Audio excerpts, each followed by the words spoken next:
కాంగ్రెస్ ప్రభుత్వం వచ్చిన దగ్గర నుంచి ప్రజాపాలన అని చెప్తా ఉన్నారు. ముఖ్యంగా విద్యాశాఖ కూడా రేవంత్ రెడ్డి గారి దగ్గర ఉన్నది.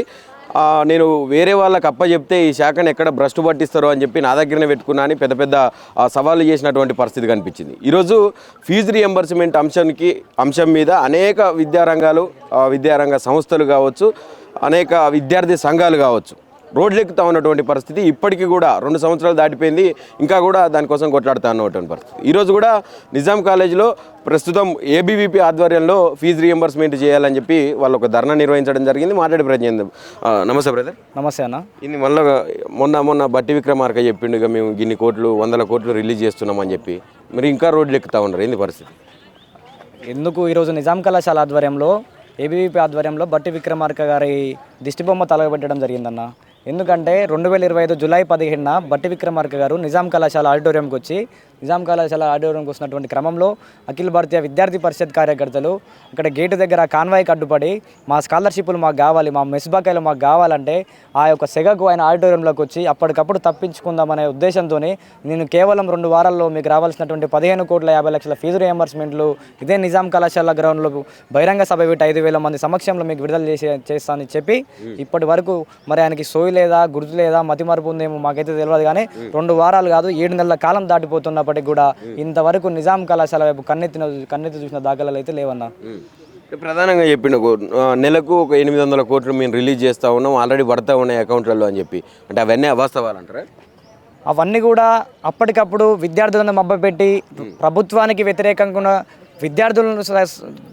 విద్యార్థుల సైడ్ నుంచి ఎటువంటి ప్రాబ్లమ్స్ రాకుండా అప్పటికప్పుడు వాళ్ళు చేసినటువంటి తప్పులను కప్పుపుచ్చుకోవడానికి పాలిటిక్స్ డైవర్షన్ చేసినటువంటి ప్రభుత్వం యొక్క కాంగ్రెస్ ప్రభుత్వం. గతంలో చూసుకున్నట్లయితే ఇంజనీరింగ్ కాలేజీలకు కాలేజీలకు మిస్ బకాయిలు విడుదల చేస్తలేరని కాలేజీలు బంద్ చేసినటువంటి పరిస్థితి కూడా మనం తెలంగాణ రాష్ట్రంలో చూసుకున్నాం. అప్పుడు ఏమని చెప్పినారు, మేము మొదటి విడత 1,200 కోట్లు విడుదల చేస్తాం, తర్వాత 300 కోట్లు విడుదల చేస్తాం అన్నారు. కానీ ఇంజనీరింగ్ కాలేజీలో కూడా ఇప్పటి వరకు కనీసం ఒక 200 కోట్లు కూడా విడుదల చేసినటువంటి దాఖలాలు లేవు.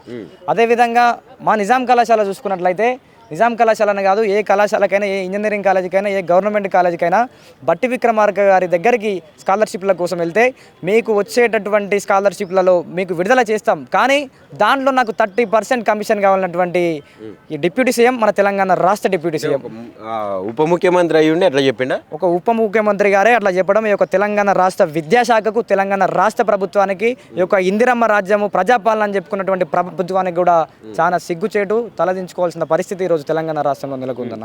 ముఖ్యమంత్రి పరిస్థితి ఏంది? విద్యాశాఖ కూడా ఆయన దగ్గరనే ఉన్నది. ఇప్పుడు విద్యాశాఖ మంత్రి కూడా ముఖ్యమంత్రి చేతుల్లోనే ఉన్నది. ఎట్లా నిర్వహిస్తూ ఉన్నాడు? విద్యా సంస్థలు ఎట్లా ఉన్నాయి? ఫీజు రియంబర్స్మెంట్ అసలు ఎంత బకాయి ఉన్నది మొత్తం? ఈరోజు మనము 4 కోట్ల మంది ప్రజలు ఉన్నటువంటి తెలంగాణ కోసం ఈ యొక్క బంగారు తెలంగాణ అని చెప్పి బీఆర్ఎస్ ప్రభుత్వాన్ని ఏరుకోరి తెచ్చుకున్నాం. ఆ యొక్క ప్రభుత్వం విద్యార్థులకు అన్యాయం చేస్తూ ఉంటే ఇది సరికాదు, విద్యార్థులకు అన్యాయం జరుగుతూ ఉంది, పేద ప్రజలు రోడ్ల మీద పడుతూ ఉన్నారు అనే ఉద్దేశంతో ఇలా ఈయన ఏ విధంగా ప్రవర్తిస్తూ ఉన్నాడు. వేరే వాళ్ళకి విద్యాశాఖ ఇవ్వకుండా నా దగ్గర ఉంటేనే నా తెలంగాణ బాగుపడుతుందని చెప్పినటువంటి రేవంత్ రెడ్డి గారు ఈ రోజు మీ దగ్గర విద్యాశాఖను పెట్టుకున్నారే, అక్కడ ఈశాన్య రాష్ట్రాలు చూసుకుంటే చిన్న రాష్ట్రాలకు సైతం ఆ యొక్క రాష్ట్ర బడ్జెట్లలో 13%, 14% విద్యాశాఖకు నిధులు కేటాయిస్తూ ఉన్నారు. మరి నా తెలంగాణ రాష్ట్రం ప్రపంచంలోనే ప్రఖ్యాతి రాష్ట్రం అంటే దేశంలోనే కాదు ప్రపంచంలోనే ప్రఖ్యాతిగాంచిందని చెప్తా ఉన్నావు కదా. మరి ఇప్పుడు ఈ యొక్క రాష్ట్రానికి కేవలం 7% నిధులు కేటాయించి ఈ యొక్క విద్యాశాఖను ఒక మూలకు పెట్టినటువంటి పరిస్థితి తెలంగాణ రాష్ట్రంలో నెలకొందన్న. ఈ యొక్క తెలంగాణ రాష్ట్రంలో కాంగ్రెస్ ప్రభుత్వం ఏర్పడినప్పటి నుంచి ఇప్పుడు దాదాపుగా 2 సంవత్సరాల కాలం దాటి 3వ సంవత్సరం దగ్గరకు వస్తూ ఉంది.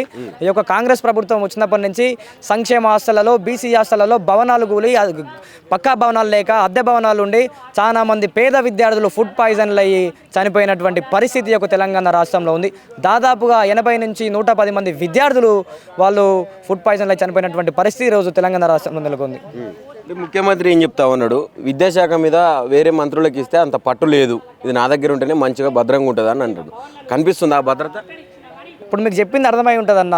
భద్రత కాదు కదా, ఇప్పుడు ఇక్కడనే చూసుకోవచ్చు మనం. ఇలా నా దగ్గరనే ఉంటే మంచిగా ఉంటుంది, విద్యార్థులకు నాణ్యమైన విద్యను పెడతాను. ఎక్కడో కాదు, నా నిజాం కళాశాలలో, నేను చదువుకున్నటువంటి నిజాం కళాశాలలోనే. అంతేందుకు ముఖ్యమంత్రి గారు కూడా కాదు, బట్టి విక్రమార్క గారు ఇదే కళాశాలలో చదువుకున్నారు కదా.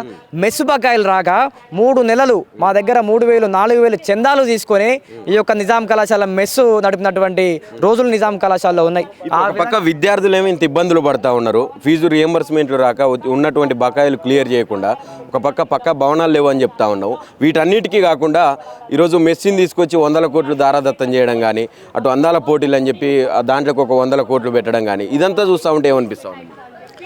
ఈరోజు విద్యార్థులు, విద్యార్థి సంఘాలు, అఖిల భారతీయ విద్యార్థి పరిషత్ కార్యకర్తలు, సామాన్య విద్యార్థులు, ఎంతోమంది పేద విద్యార్థులు రోడ్లపైకి వచ్చి మాకు స్కాలర్షిప్లు కావాలి, మన మెస్ బకాయిలు కావాలని రోడ్ల మీదకి వచ్చి ధర్నాలు రాస్తారోకాలు చేస్తూ ఉంటే ఆయనకి మెస్సిని పిలుచుకొని 100 కోట్లు ఖర్చు పెట్టడానికి ఉన్నాయి. కానీ మరి పేద విద్యార్థి కడుపు నింపే మెస్ బకాయిలు విడుదల చేయడానికి కనీసం ఒక 50 కోట్లు, ఈ యొక్క నిజానికి 15 కోట్లు లేని పరిస్థితి ఈ యొక్క తెలంగాణ రాష్ట్రం అంతా దిగజారిందని భావిస్తూ ఉన్నామన్నా. అంటే పెట్టుబడులు వస్తున్నాయి అంటుండగా మెస్సిని తీసుకొస్తే ఇక గ్లోబల్ సమ్మిట్ అంటుండు, పెట్టుబడులు ఫ్యూచర్ సిటీ అంటుండు. గ్లోబల్ సమ్మిట్ లేదు అని పొందలేదు.